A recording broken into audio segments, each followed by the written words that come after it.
Hi, I'm Dr. Gemma, and welcome back to Cognitive, the Knitting Psychology podcast. Cheerfully and somewhat irregularly in business since 2008.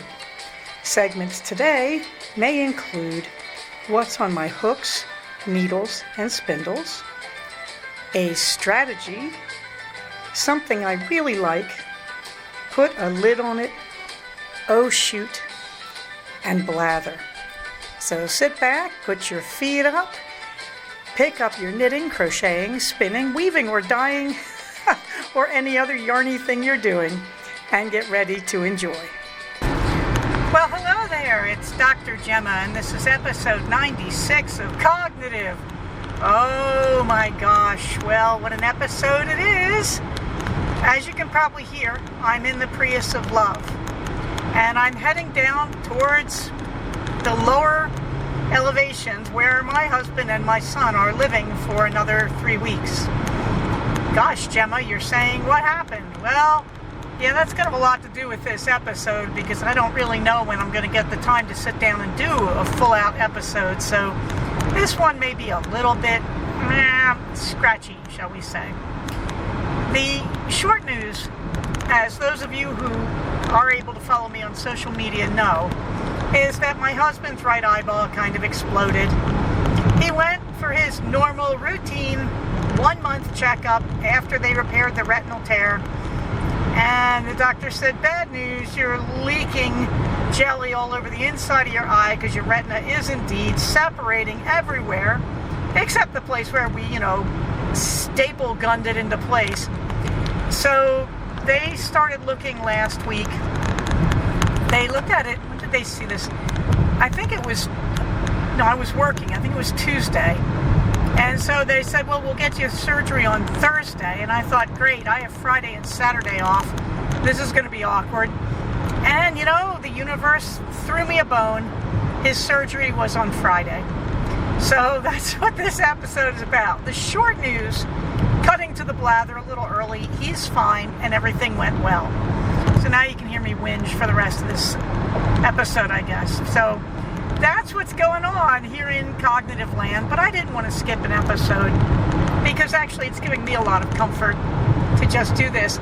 So, in the warm thanks, I want to thank everybody who reached out and just were kind.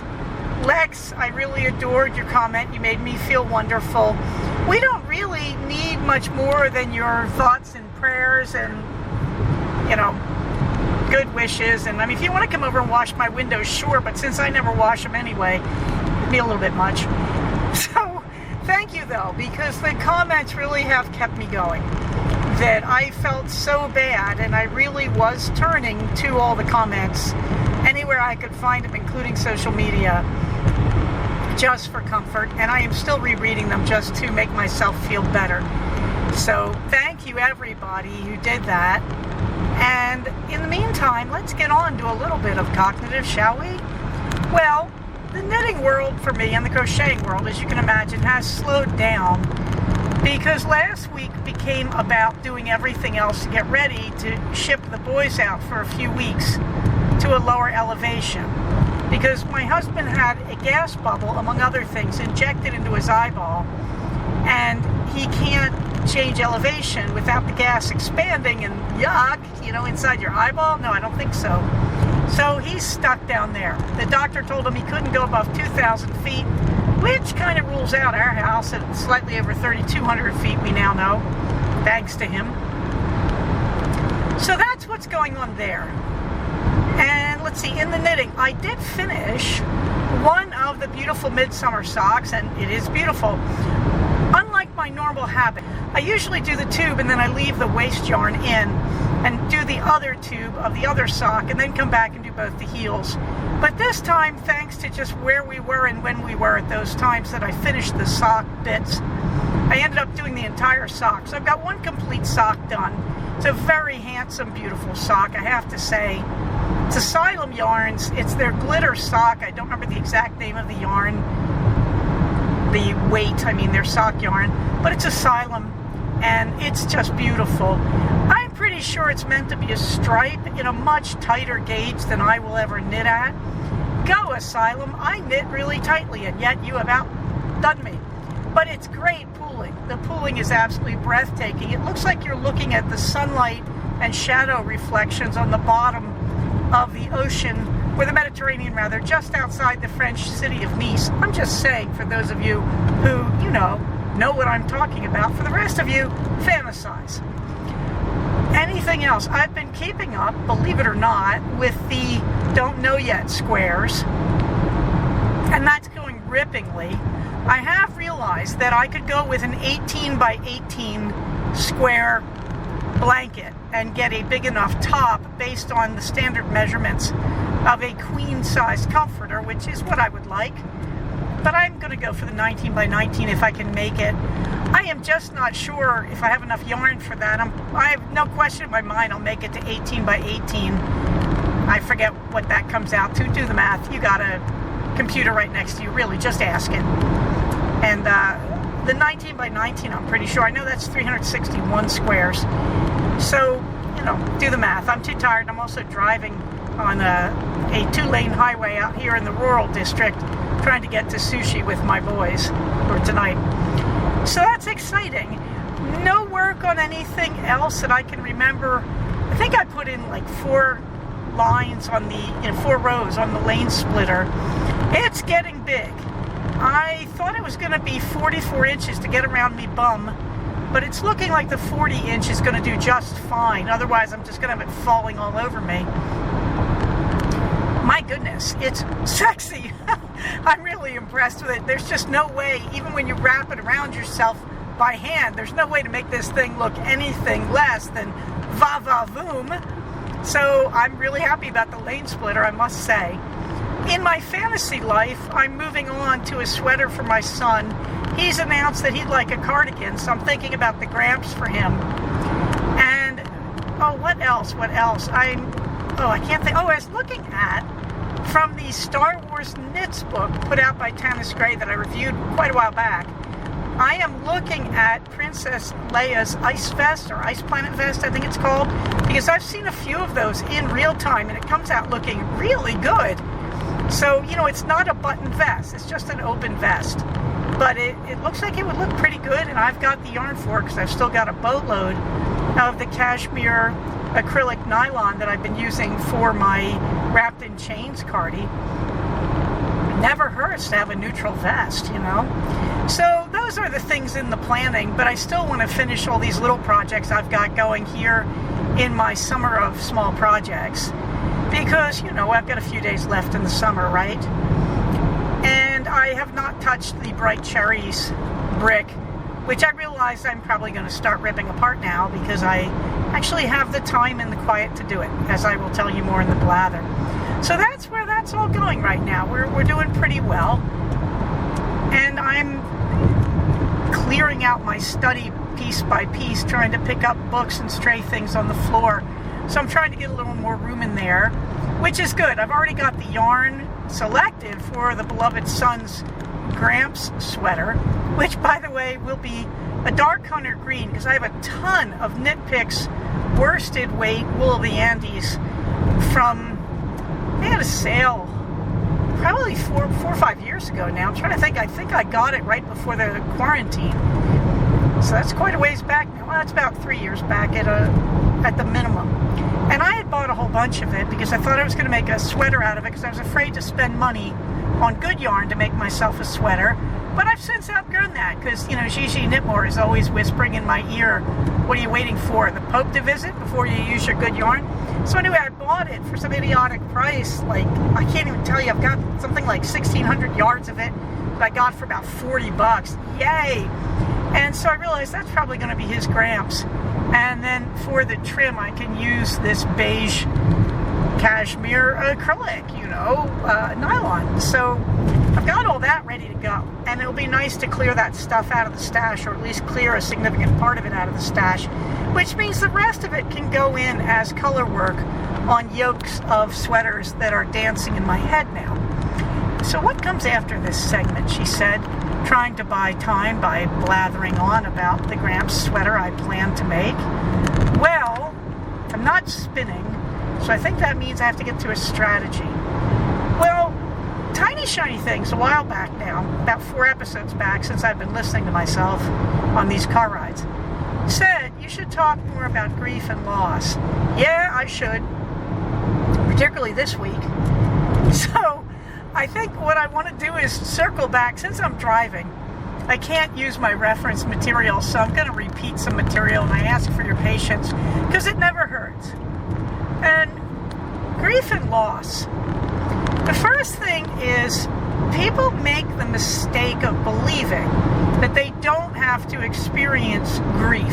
I have said this before, and I will say it again, that one of the saddest messages I ever got was someone said to me, when I was talking about DABDA and aging, this is years ago now, someone emailed me and said, I don't have to go through the normal processes because I'm born again or saved or something.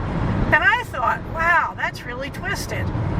You know, like that God is not making them go through this. I have to tell you, after 30 years at my job, I really think grief and mourning and loss and DABDA, if there is a God out there, I think this is that God's gift to us, that this is a process of adjusting and slowly altering your understanding of your own reality based on drastic change in your life. And to say you don't want to go through it, to me, smacks of enormous naivete. Yes, it hurts, but it's hurting because it's a process of moving yourself forward developmentally and emotionally. And I know it's like, wow, Gemma, put a good face on a painful thing. But the reality is, as the Buddha says, life is pain, that you go through pain as a part of life.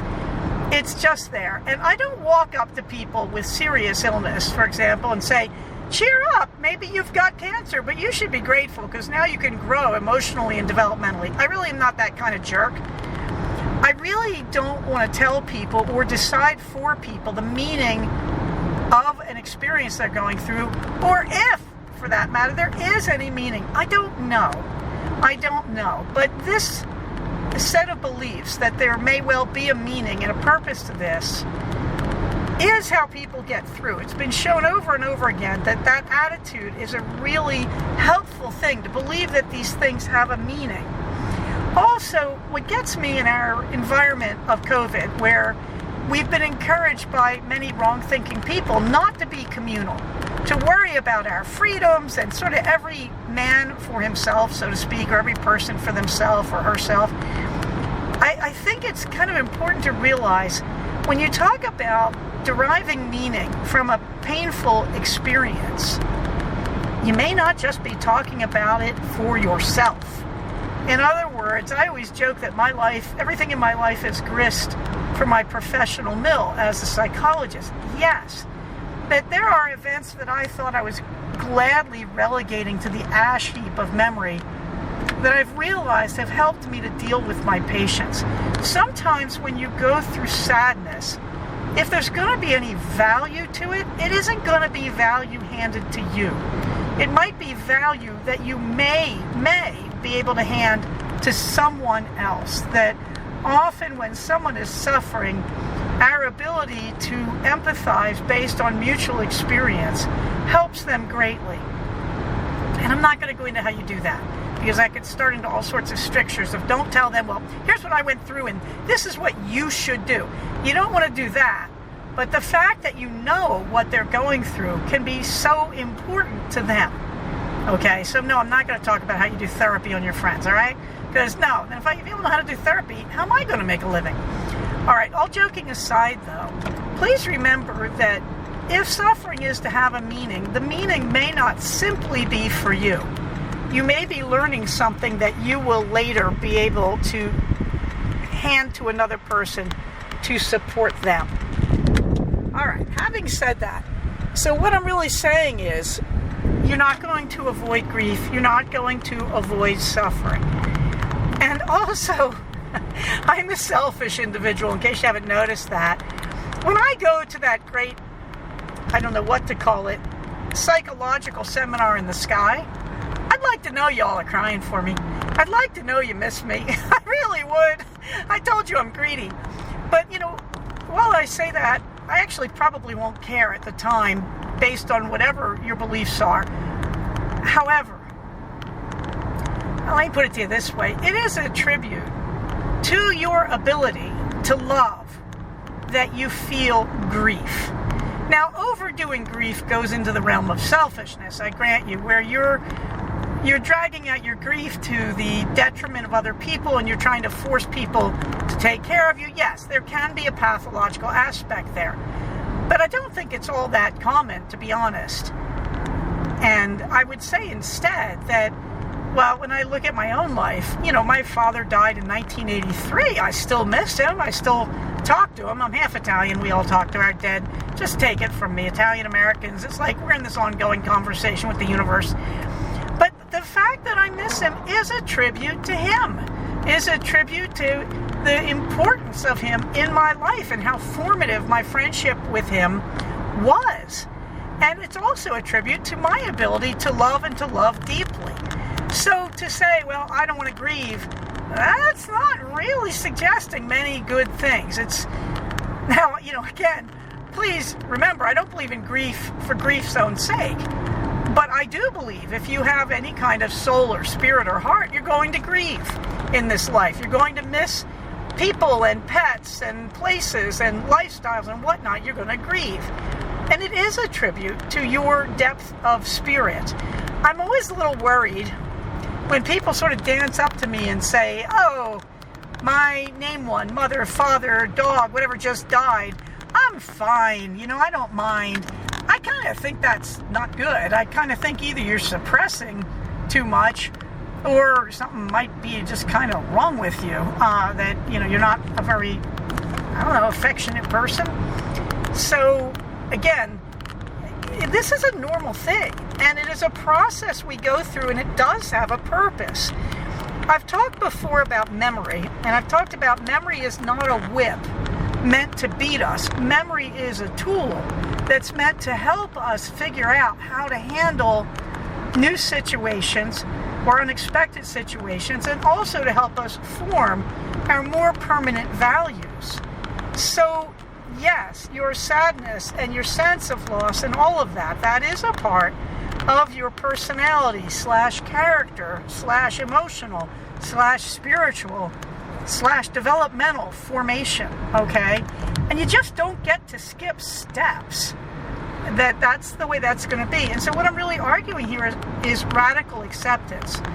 That you will lose people and things in this life and events and other important elements of your life, and you will grieve them, and you're supposed to do that. It is a process that helps you to continue on. When you talk about the extremes, this is exciting. I'm on this little back road, and people are just riding down the middle of the road here at 60 miles an hour. It's not my favorite time. All right. But, when you talk about the extremes, when people refuse to accept loss, what happens to them? Well, they die. I mean, that's, one of the causes of suicide.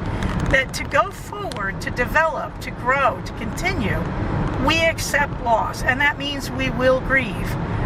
How long should you grieve? Oh boy, if I had an answer to that, in the psychotherapy world, we look at excessive grief, but it's a very, very flexible boundary. So if somebody comes into your office and their spouse dies abruptly, and they've been married to them for 6 months, that's pretty bad, and we feel bad for them. But if they've been married to them for 40 years, that's even worse. Now, I know that's sort of like comparing apples and oranges in some ways, but the point is, we would ask different questions of those people. That the person who hasn't been married for a long time is certainly suffering, certainly, but they do have the potential to move forward and eventually find another spouse. I'm not saying that's going to be easy, but the person who's been married for 40 years probably isn't. They're probably about to learn to be alone again, and they haven't been alone for most of their life. So there's an additional set of issues there. So again, we don't set boundaries on how long the grief is appropriate. The other question is, well, how do you know it's not appropriate? Now, appropriate may not be the word of choice here. It might be gone too far or gone too deeply. Well, it's function level. You know, that if you're grieving, but you can get up and go to work every day, number one, I really admire you. And I admire strength. I'm not going to hide it. But number two, okay, I'm less concerned about that because you're able to use basically distress tolerance. You're using distraction. You're using an activity from the acronym ACCEPTS to distract yourself from your pain of loss when you're not working. Okay, so I really respect that. You're really working the system and trying to survive, and that's really admirable. When someone comes to a dead grinding halt and can't move forward, that's one of the ways we say, okay, the grief has now become pathology. But grief typically is not pathological. It is normal, it is developmental, it is important. I mean, look, kids, when you have a baby and your baby nurses, breastfeeds, you know, when your baby finally, you can tell it was a long time for me, finally is weaned, the baby goes through grief. The baby does suddenly begin to miss the intimacy and the closeness. And the mother often goes through grief. However, I think we all would agree that this is necessary, that we don't want the baby, breastfeeding forever. Gosh, that could get awkward. Okay, so that's what I want you to know. The other thing is, of course, that whenever you get a shock, whenever you get bad news, remember, we are working the acronym DABDA. That is DABDA, denial, anger, bargaining, depression, acceptance. And the important thing there is, you don't do them all at the same time. You don't necessarily do them in that order. And you may be doing different phases with different people at the same time. So,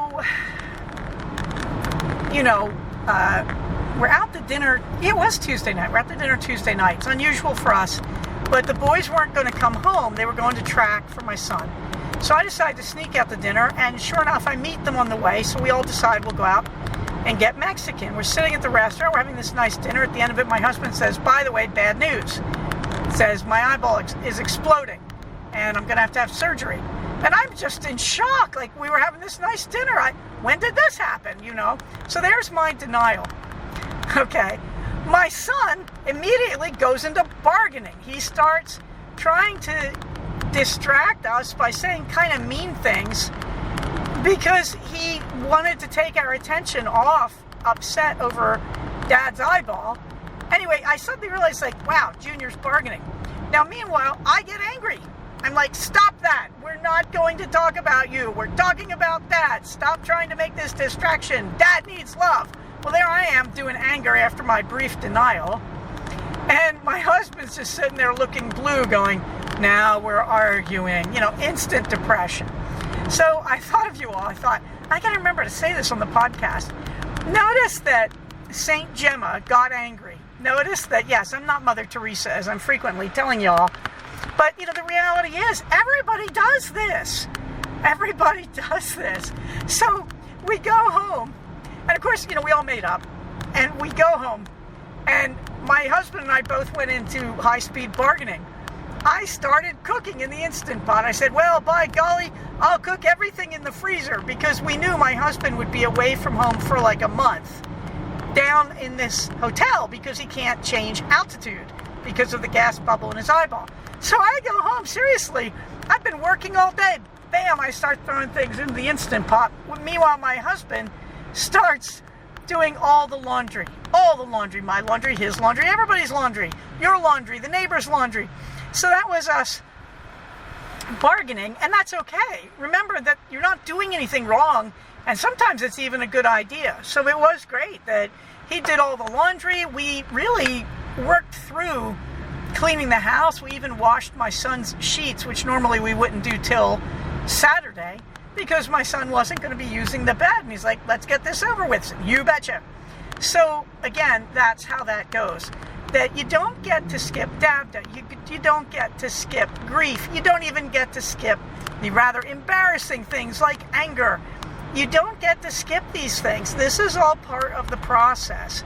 And also, speaking of my son, watching us go through this, watching us resolve it, make it up, apologize to each other, that's part of it too. That's part of training your children. Your kids are going to go through DABDA. You have to show them that it's okay, that this stuff happens when people are stressed. But we love each other and we fix things. We repair them. And it's part of your job as a parent to teach your kids how we repair these things. Okie dokie. So there you go. Tiny, shiny things. I hope that helped. It certainly made me feel better, so thank you for that. What else? No She-Hulk this week, so I think we're in fluffy books.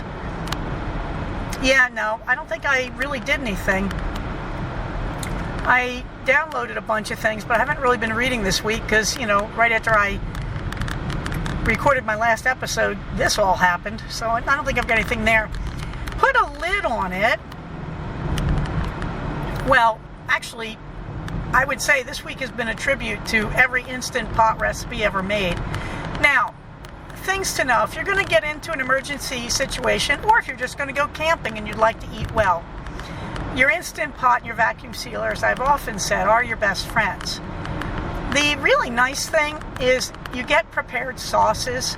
So I ran over to Trader Joe's and I bought a lot of meats that are already marinated and wrapped up with their recipe on the outside. And those are what I ran through the Instant Pot. Some of them say roast them in the oven. Ha ha ha ha, no. Into the Instant Pot, make sure there's a cup of liquid. One of the things I made was pulled pork, and then I used the bones to make pork broth. And so when I need a liquid with almost anything I'm cooking, that pork broth or my chicken broth is going into it as the liquid, because why add water when you can add a slightly meaty flavor if you're ketovore as I am. That is keto and carnivorous most of the time. So the other thing that I learned about this week was basically being the sous chef. My husband in his hotel room does not have sharp knives, and so I've been buying veggies and chopping them for him, and onions as well, and tomatoes, and chopping them up, and then just vacuum sealing them and giving them to him, so he just can open veggies anytime he wants to. The other thing is, for this project, I did make sure to get him a hotel room with a kitchen, because I wanted him to be able to cook things, because he's going to be there for a month. It's far less expensive to pay for that and to get all those bonus points from my hotel frequent flyer club, I might add, than it would be to pay to go out to dinner all the time. So he is in a place with a nice little kitchenette, and he's pretty happy about it, I must say. So that's what I would tell you. Put a lid on it this week has been, I don't believe in heat meats. I don't like microwave food. I don't believe you eat radiation willingly. So instead, he's got pots and pans and a stove, and I am just buying anything I can that I can run through the Instant Pot and then vacuum sealing it and sticking it in the freezer and then handing it off to him. So by the time they went to the hotel after his surgery, they had a week's worth of food. And again, taking vegetables and onions, chopping them up, and then vacuum sealing them. And they don't even need a fridge. But if you want to go a little longer with them, they can use a fridge, sure. But I didn't freeze the vegetables. You can. I've done it before, and it works pretty well. Other thing, if you're freezing this stuff, some of the things like chicken, I tried in Ziploc freezer bags. They lost their flavor, something you should know. Whereas when you vacuum seal them and put them in the freezer, they retain flavor. So it's an important thing. Yeah, Ziploc bags, no. Anyway, I'm not thrilled about the environmental impact of all the vacuum sealing I'm doing, but I'm chalking it up to emergency in this case, and thank you for your understanding of that. Also, hats off to On Your Trike Somerton, who is pointing out that she's buying really good organic peanut butter, but only if she can get it in a glass jar. Thank you. That's been my philosophy too since I did my great de-plasticking of my bathroom, and it's nice to hear somebody else is doing that too. Oh, what else? Well, in the meantime, I'm taking the ends off all the food that I cook, by the way, and sticking them in my reusable Tupperware and sticking them, my plastic bins, and sticking them in the fridge for myself. So all the food is getting cooked, which is nice because I have to work this week. Was there anything else I needed to tell you? Oh, I continue to do all the cold brews, but the weather has cooled down. We are in the 70s as I speak, and that is a really, really nice thing, let me tell you. So what else is going on here? Oh, well, in the blather, ASL class is going well. Gigi Knitmore said, you could give this its own segment and give it its own title. And of course I immediately went, huh? Oh? And then she said, a great segment title would be, What's Your Sign? I have to tell you, 10 points for a really great comment right there. So ASL class is going pretty well, but we have to go to 2 events. So I tried that last night, and I was too shy to talk. But I also realized, as my husband pointed out afterwards, I've only had 3 weeks of classes. He said, would you have been able to talk anywhere else in any other language on that small a number of hours of training? No. But it was cool because I did get to see people sign, and I got to see people doing storytelling, and I got to see how smooth and comfortable students were learning to sign. And I also got to see that there were 2 classes at the deaf event. I could tell who the professors were, and I could see their signs for your paper is due, 5-page paper, things like that. So I was surprised how much I could follow. But I did not really talk to people. I took my knitting, and somebody asked me, one of the deaf people, if you knit, and I said, yes, I do knit, and started talking back, but they really didn't want to talk to me, I don't think, or else they may have thought I didn't know how to sign because I was so clumsy trying to fingerspell sock. I did the sign for sock, and they didn't know it, which makes me wonder about that. Dialect, I may have gotten it from somebody speaking a wrong dialect, at any rate, so I tried. But I am still trying, and it is still exciting to be able to speak it as well as I do. Although I just read ASL really slowly, so I'm really a bit nervous about how I'm going to finish these other 2 assignments, because I can't count this one because I didn't take pictures, because I didn't think I should take pictures of people without their permission, and So I was too shy. Can you believe that? Me. I was shy. Okie dokie. But I tried. In the meantime, so my husband's as I left you in this saga, we were frantically bargaining by preparing food and doing laundry. And we found out Wednesday that his surgery was going to be Friday morning. So that was great because I had the day off anyway. So, oh boy, what a day that turned into. Because my husband said, well, this time let's leave a car with me down at the hotel, so we'll take both cars. I said, okay. We were going to drive down to the hotel, then he would get into my car. I would take him there. Well, he was too nervous. He gets on the freeway. I take the back road because I looked, and there was an accident on the freeway, but he doesn't pick up his phone while he's driving. He got caught in the traffic jam. So anyway, he says, don't go to the hotel. We'll both take both cars all the way down to Encino, which is a long haul from home. I'm thinking, how will we get your car back? He didn't care. He was too frantic. So, okay, we all get to the outpatient hospital facility, and they take him in. And my son is sitting there looking miserable. And I said, well, let's go get lunch. So we got lunch. And we also transferred everything we could from the beloved's car into my car. And then my beloved said, oh, my God, what are we going to do? My son said, what are we going to do? Okay. But my beloved had already said, oh my God, we're in so much trouble because there's a time limit on the parking down here. How will we take care of it? How will we keep feeding the meter? And if we put it in one of the parking garages, they're going to close at dark and lock us out, and there's no overnights. So I said, that's my problem. Your problem is getting through eye surgery. So they took him back, and he took him like over 2 hours to do the surgery, which was weird. But I realized I called Uber, nothing. Couldn't get anybody to do it, and here comes my son. Okay, so that was yesterday, and now I've been interrupted, and it is today. It is Monday, the 19th of September. So where was I? I think I was telling you that my husband left his car in a parking lot outside a grocery store in Encino, or at least I did. I moved his car there because I knew they would leave it there for many hours, possibly overnight. So then we get back to Santa Clarita in my car, but his car is still down there. So something I really like this week is going to be the Maps application on my iPhone, because it actually did work out a route for me to take public transit down from the Santa Clarita Valley to a place that normally takes about 35 to 40 minutes to drive to, Encino. Well, by public transit it takes 4 hours and several transfers, but I managed it, and it was a very interesting experience. I just walked out to a bus stop at 4 in the afternoon. That bus didn't come. I walked half a mile to a different bus stop. That bus did come. I got on that bus and I made it work. And so that was a really interesting experience that I never want to do again. I got back to the hotel with my husband's car at 8 p.m.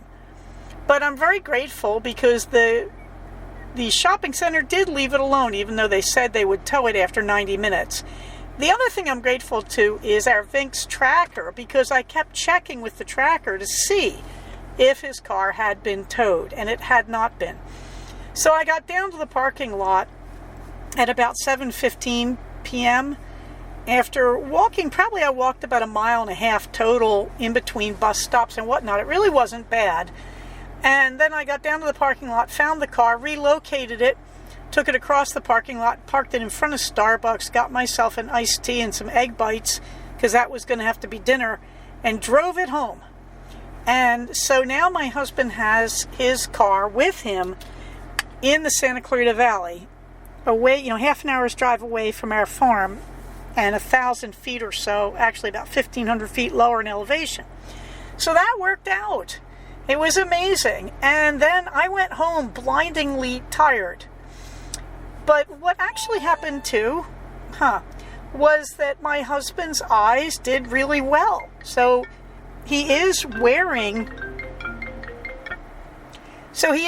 an eye patch. Every time I see him, I say, "Yar, beloved," and he's doing quite well. And the other nice thing was, although there were a lot of negative possibilities here, like having to stay face down, etc., because he'd had his eye already kind of stapled to keep his retina in place, he actually had a really good prognosis. So 3 weeks down in the Santa Clarita Valley is what we're looking at. We have the hotel room. I'm making beaucoup points. And he's got his car, and they said, "Oh no, you can drive your car in 24 hours. You just can't change elevation.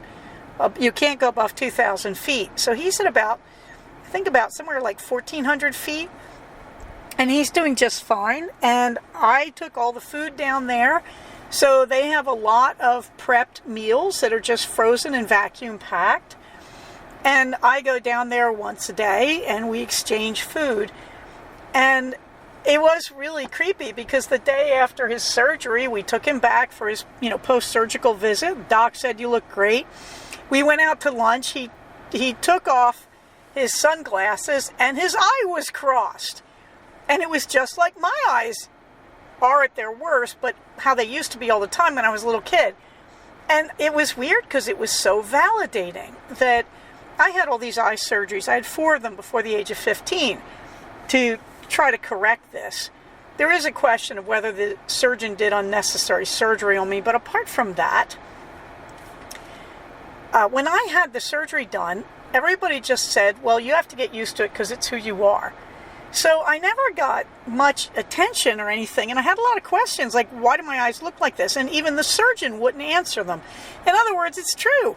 I had everybody gaslighting me when I was a little kid about my eyes. It's like, don't think you're getting any special attention because you're a freak or something like that.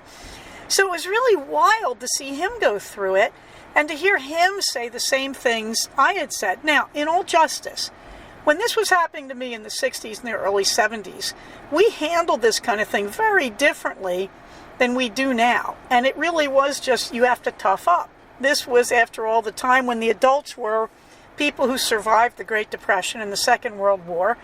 And so their whole attitude was, this ain't nothing. You should have seen our childhoods. So I'm not really holding a grudge against my family or anything for this. But I have to tell you, it was incredibly validating to hear him describe the same experiences I had had with post-surgical discomfort, with feeling unable to aim. Like he would aim his hands for something to pick it up and he would miss, which is what I went through. And everybody told me, no, it was my imagination. So it was really wild to watch him go through this. And it was very validating. And he's been really great about, wow, your childhood must have been totally freaky. And so it's very weird to say this, but this weird silver lining to the cloud is after all these years, I feel like, wow, somebody understands what I went through. And also, I feel like I'm much better at supporting him because I remember going through it. So I got to pamper him the way I wanted to be pampered. When I went through all the eye surgeries, it was really nice to be able to say, no, I'm going to do everything nice for you and take care of you because you had a bad day, because you had eye surgery. And I'm glad the doctor thinks everything is going well, but you've been our brave little soldier, and I'm going to make you dinner. So it's been very nice to kind of give that back after all these years and to feel like I'm giving it. I know it's so totally selfish, isn't it? Because I feel like I'm giving it to myself as well as to him. And so it's been very sweet. For those of you on the social media, you can follow the pictures on this, and I'll put them in the show notes. The show notes, of course, are at cognitivepodcast.blogspot.com, and also on our group on Ravelry if you want to see what he looks like. There is a picture of him sitting in Starbucks, cross-eyed and bloodshot. I don't think it's really gross looking. There's no, it's not like there's blood running down his face or anything, but, if that kind of thing weirds you out. The funniest thing of all was I couldn't look at him. He looked like me. It was so weird to see his eyes do that, and I recognize it. It's what my eyes do when I'm going cross-eyed, but for some reason I couldn't look at him doing it. So anyway, he's doing really, really well. As I record this, this is Monday, the 19th, and he had this done on Friday morning, so we're all getting used to it. So he's wearing an eye patch, because the doctor just said, no, block the eye for a few days until it settles into its normal place. He does not have to sleep face down, and he does not have to sleep as he did before, sitting up at a 90-degree angle. He's now allowed to recline at 45 degrees. The difference that has made for him is extraordinary. He's actually getting rested. The beloved son has to stay with him because the beloved son goes to charter school down in that valley. So they are actually about 10 minutes from my kid's school instead of the usual 50-minute drive. So it's actually very convenient. I believe he's taking him to track tonight. And my husband is able to drive. Now, today he had to drive a long way down to Encino again to see a surgeon. So I just said, look, I'll come down and take you. I have class tonight and I'm behind. So I need to go home today and just study all day, which I'm thrilled to do. I want to get ahead again. I have a quiz tonight at 9 o'clock at night, which is always fun, but I don't have to care, man. It's only a class I'm taking out of interest. And so we're slowly getting back to normal. I spent yesterday, which was the first day of my weekend. Now, I had Friday and Saturday off because that was supposed to be our Yosemite trip.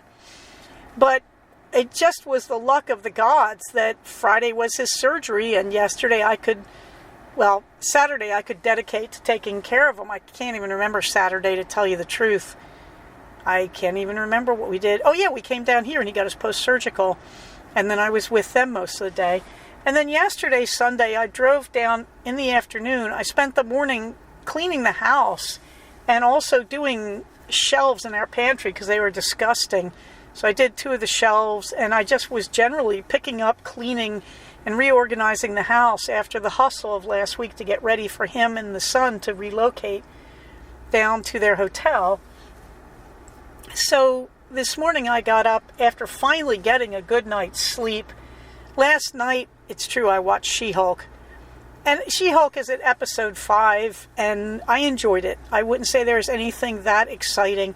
It was, again, about people exploiting her because she's a professional woman and a potential Avenger now. But then I sat and did quick review of 150 basic words in ASL from a different source than my class because I was just too tired to struggle with our workbook. I did do one thing for myself last week, and I'm so grateful. I bought the teacher's guide to our workbook because we do exercises in the workbook, and we never find out if we got them right or what we got wrong. This is driving me crazy. I can't check my own work. So frankly, I bought the teacher's guide because it has an answer key. That's what you get for being old and taking a class. It cost $100, and I'm really thrilled. If I continue in this, I will buy the teacher's guide for every workbook I ever have to use. Because, how can I find out if my answers are right? How can I work? How can I improve if nobody's ever going to correct the work I do?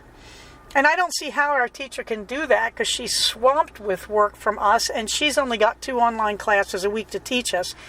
And like I said, this is pass-fail for me, and I just don't care. I already have enough degrees to get through life with, but I really do want to learn ASL. So what else? Well, the pup date, they're doing fine. They're very confused by the absence of the beloved husband and the beloved son. So this morning I got up and I put everybody outside and fed them. And as I walked back in my study to start the prep work for class tonight and working, I have 2 intakes tomorrow as well as 3 other patients. As I started that, I heard this sad howling in the backyard. Captain's heart was breaking. She thought we had left her. So I opened the back door. She came charging in and was hysterical with joy to see me. So I cuddled with her and with Queenie. And then Captain said, okay, I'm okay now. Let's go outside again, and went outside. And meanwhile, Roxy, when I got up this morning, Roxy the pony, I came out the front door and she gave this ringing whinny of greeting. It was so nice. It wasn't just the I'm hungry whinny. It was the way a horse greets you when they're genuinely glad to see you. And that really warmed my heart. So the animals and I are doing okay. Weirdly, our alpaca, who is supposed to die because they're not supposed to live alone, and our last surviving camelid, Quechua, died a few weeks back. Jubilee, the 30-year-old alpaca, she's doing fine. She came up to the fence and was glad to see me when I fed her. We believe she's going blind. Her sister, the late and much lamented Summer of the beautiful black fur, Summer died with a neurological illness that eventually blinded her. We think that Juby has the same thing. Juby just doesn't care. She's perfectly happy being who she is right now. And so we've got 1 lone alpaca. The coyotes are not messing with her. We want to bring her into the corral with Roxy, but Jubilee will not let us. So she's out there in the back 40, perfectly happy. She tends to hang around by the ponies' corral on that end of the back 40, but she won't come in. Meanwhile, Minerva gets the last word. Minerva's last word would be a screaming meow. That's what I get every night when I come home. That now that the boys are out of the house and have been out of the house for about 4 days, when I come home at night, Minerva is waiting for me by the front door, and she wails and screams with pleasure at seeing me. Hey, if I ever needed to feel loved, I should have had my husband get this done years ago. I mean, I'm getting validated for my own being cross-eyed. The animals are throwing themselves at me with love. Last night, I went to bed at 9:54, woke up at 6:30 this morning, absolutely still dead tired, but had to take care of everybody, thinking, oh, I only got 6 hours of sleep. How will I get through the day? Then realized, actually, I got 8.5 hours of sleep, and I got through the day just fine so far. So today, I'm sitting as I speak to you in Encino at a wonderful upscale market right across the street from where my husband is being seen. And I am looking forward to reunion with him, where we will have a great lunch here at the market.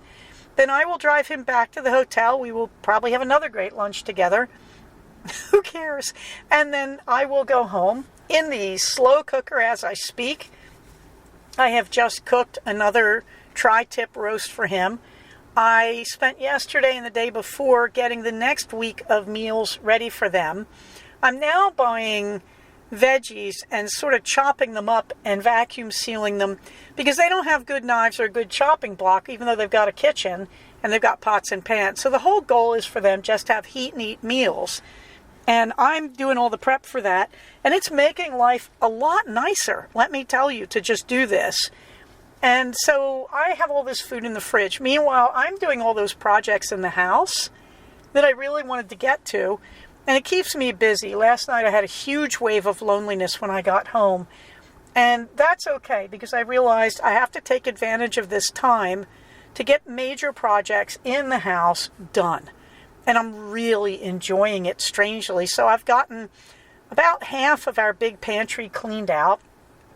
And today, since I still have a few hours off in between doing my classwork just for a break, I'm probably either going to do the last of the pantry or I'm going to do the bathrooms. And I know it sounds crazy, but it actually keeps me busy and happy And since they're not going to be home for 3 weeks, I'm going to have a clean house. And I figure I can chip away at that and get through a lot of the spring cleaning and feel really good about the house.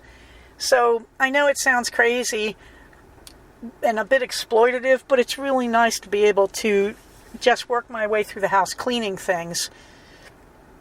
Hopefully when I catch up more on that, I will also work on training the dogs a little bit. The weather here is cool at last. As I sit here in the San Fernando Valley, it's 71 degrees. It's only going into the 60s today up on the farm. And that's wonderful too. No heat, no air conditioning. And since I'm the only one home, we're saving beaucoup on electricity in general. So that's going to be nice. And I'm instead substituting it by buying a lot of food and cooking it. And so I have a few more meals to make today. And hopefully that will finish all the heat and eat food that they need for this 3 weeks. And then I can just focus on buying the food I want and need for myself. So, very slowly everything is coming together. This is not nearly as bad as it was the last time when things were much less predictable. Because now his right eye cannot be damaged any more than it has been, short of going blind. So, they've replaced the entire inside of his eyeball. I'm not making that up. So now we just have to hope his left eye doesn't decide to do this. But he's doing great, and we all feel like we're out from under the sword. Wasn't I telling you Minerva gets the last word, and yet here I am taking it. Minerva's last word is screaming meow, welcome home. Please remember to get all your shots for the upcoming winter. You can get a flu shot, pneumonia, COVID, whatever you need. I'm masking up a lot in public right now because I just am. And hopefully I'm going to go get my pneumonia shots and then another COVID shot, and that'll be me for a year. So everybody, thank you for listening to this long, rambling podcast. I hope you got some good out of it besides the crazy saga of my recent life. But everybody, thank you for listening. I really appreciate it. I appreciate all the good wishes. Everybody, stay safe, take care of each other, and I'll talk to you soon. Bye-bye. So we have come to the end of another episode of Cognitive. Please do not use this podcast to diagnose yourself. If you think you are having a mental health problem, please contact a licensed mental health professional. Show notes for these episodes can be found at cognitivepodcast, all one word, .blogspot.com. Episodes can be found at iTunes under the name Cognitive Podcast, but also can be found posted next to the show notes on the Blogspot page. Thank you so much for listening. Everybody, stay safe, take care of each other, and I'll talk to you soon. Bye-bye.